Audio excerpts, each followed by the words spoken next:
भगवान श्री कृष्ण की मृत्यु के साथ ही द्वापर युग का अंत हो जाता है और कलयुग का शुरुआत 18 फरवरी 3102 बीसी में होता है।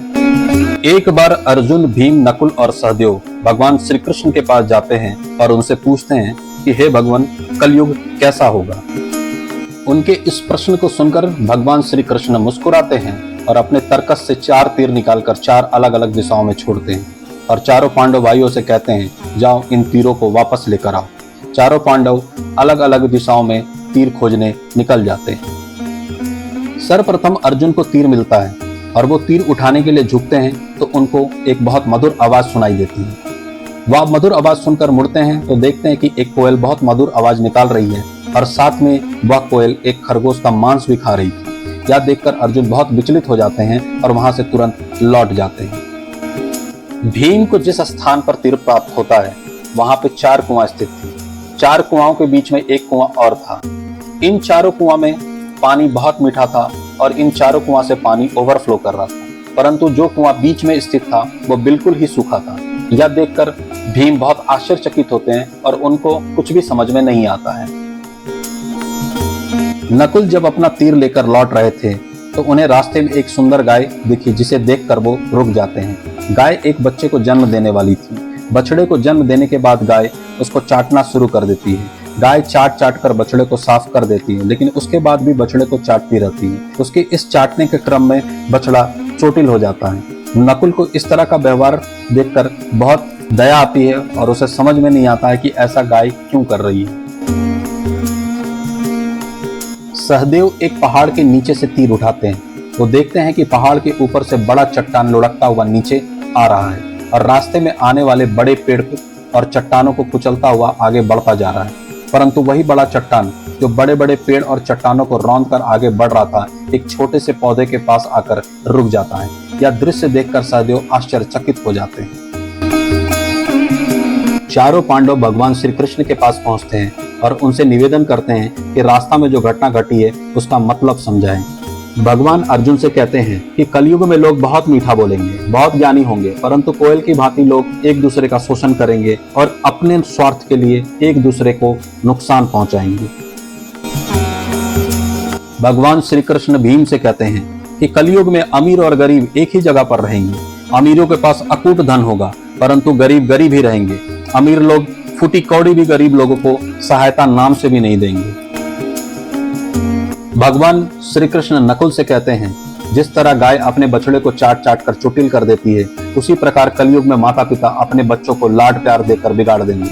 वो अपने बच्चों की हर ख्वाहिश पूरा करने के लिए तत्पर रहेंगे। उनके बच्चे इस कारण बिगड़ते जाएंगे। भगवान श्री कृष्ण सहदेव से कहते हैं, कलयुग में लोग मुसीबतों से बचने के लिए जमीन जायदाद का संग्रह करेंगे, परंतु यह सारी सांसारिक वस्तुएं उनकी सहायता नहीं कर पाएंगी। सिर्फ भगवान के नाम का जाप ही उनका मदद करेगा। जिस तरह चट्टान एक छोटे से पौधे के सामने आकर रुक जाता है, उसी प्रकार ईश्वर का स्मरण मात्र ही उनके लिए काफी होगा।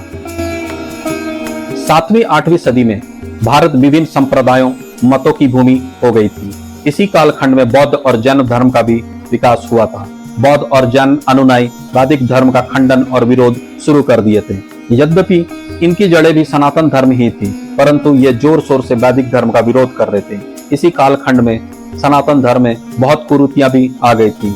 लोग जादू टोना, निजी स्वार्थ के लिए धर्म का इस्तेमाल करना और जात पात जैसे कुरीतियां सनातन धर्म की जड़ें को कमजोर कर रही थी।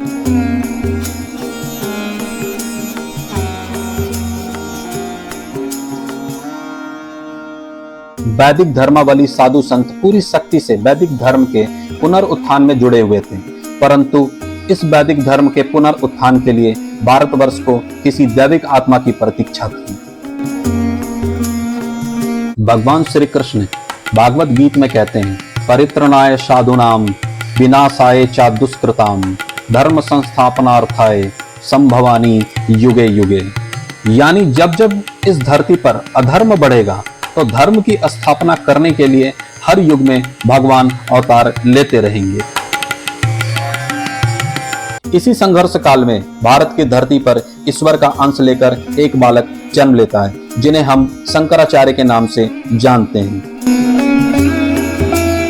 तो दोस्तों, अगर आपने अभी तक मेरे इस चैनल को सब्सक्राइब नहीं किया है तो कृपया करके इसे सब्सक्राइब कर ले, ये मुझे मोटिवेट करेगा। जगत गुरु आदि शंकराचार्य भगवान शंकर के अवतार थे। केरल के कलाड़ी नामक गांव में 788 ईस्वी में एक ब्राह्मण दंपति शिव गुरु और आरंभ्या जी के घर में एक पुत्र रत्न की प्राप्ति होती है। भगवान शंकर का रूप मानकर माता पिता इस नन्हे बालक का नाम शंकर रख देते हैं। छोटे से इस तेजस्वी बालक ने न केवल राष्ट्र का धार्मिक एकीकरण किया बल्कि एक राजा की तरह भारत का बौद्धिक और सैनिक सशक्तिकरण भी किया। भगवान शंकराचार्य बहुत ही मेधावी थे। बहुत ही छोटी सी आयु में शंकराचार्य जी को वेदों का संपूर्ण ज्ञान हो गया था। शंकराचार्य जी मात्र 8 वर्ष की आयु में 4 वेदों के ज्ञाता हो गए थे। 12 वर्ष की आयु में सभी शास्त्रों में पारंगत हो गए थे और 32 वर्ष की आयु में समाधि लेकर शरीर का त्याग कर दिया था। भगवान शंकराचार्य अपने जीवन के अंतिम 16 वर्षों में भारत का 4 बार भ्रमण किए और सनातन धर्म के विचारधाराओं को बड़ी ही शिष्टता, शालीनता और सौम्यता के साथ अन्य धर्मों के समक्ष प्रस्तुत किया। भगवान शंकराचार्य ने पूरे भारत को एक सनातन सूत्र में बांधने के लिए भारत के चारों दिशाओं में 4 मठों की स्थापना किए थे। शंकराचार्य जी ने 10 नामी और दंडी स्वामी ये 2 तरह की संन्यास व्यवस्था की भी शुरुआत किए थे।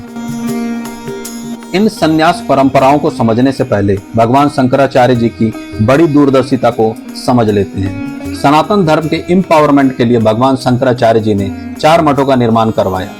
उत्तर में ज्योतिर्मठ, पश्चिम में द्वारका शारदा मठ, दक्षिण में सिंगेरी मठ और पूर्व में गोवर्धन मठ। ये चारों मठ 4 अलग अलग वेदों की रक्षा करते थे और उनके परंपराओं को संरक्षित करते हैं। उत्तर में ज्योतिर्मठ अथर्ववेद के सारे ग्रंथ, चाहे वो संहिता हो, ब्राह्मण ग्रंथ हो, आरण्यक हो या उपनिषद हो, सभी को संरक्षित करते हैं। पश्चिम दिशा में द्वारका मठ सामवेद को संरक्षित करता है।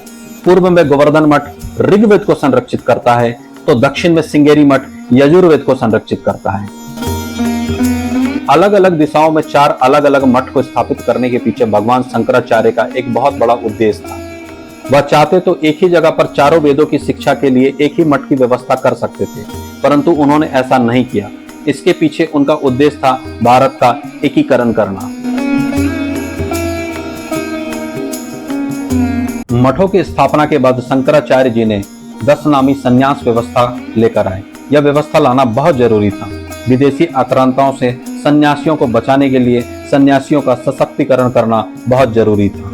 इसलिए भगवान शंकराचार्य जी ने 10 नामी संन्यास परंपरा की शुरुआत की थी। 10 नामी संन्यास परंपरा में 10 प्रकार के सन्यासी होते थे। वन्य, आरण्य, गिरि, पर्वत, सागर, तीर्थ, पुरी, आश्रम, भारती और सरस्वती। 10 नामी संन्यास परंपरा के अलावा भगवान शंकराचार्य जी ने 2 और शाखाएं तैयार की थी। एक दंडी स्वामी और दूसरा नागा संप्रदाय। दंडी स्वामी जहां एक तरफ वैदिक ज्ञान की रक्षा करते थे, डिबेट के माध्यम से सनातन धर्म पर लगे आरोपों का खंडन करते थे और लोगों के प्रश्नों का तार्किक उत्तर देते थे, वहीं दूसरी तरफ नागा साधु सनातन धर्म की रक्षा करने के लिए शस्त्र विद्या में स्पेशलाइज्ड किए जाते थे। शंकराचार्य जी अपने बौद्धिक, शारीरिक और आध्यात्मिक पावर का इस्तेमाल करके सनातन धर्म को एक सूत्र में बांध दिए थे। यह शंकराचार्य जी के विजन का ही परिणाम था कि बड़ी बड़ी सभ्यताएं वक्त के काल चक्र में नष्ट हो गई, परंतु आज भी सनातन धर्म सूर्य की भांति मानव जगत को प्रकाश में कर रहा है। दोस्तों, सनातन धर्म के पुनरुत्थान में शंकराचार्य जी का योगदान बहुत ही बहुमूल्य है। सच्चे अर्थों में सनातन धर्म के वे भाग्य विधाता हैं। अगर शंकराचार्य जी नहीं होते तो आज हमारी वैदिक संस्कृति इतिहास के पन्नों में खोकर रह जाती।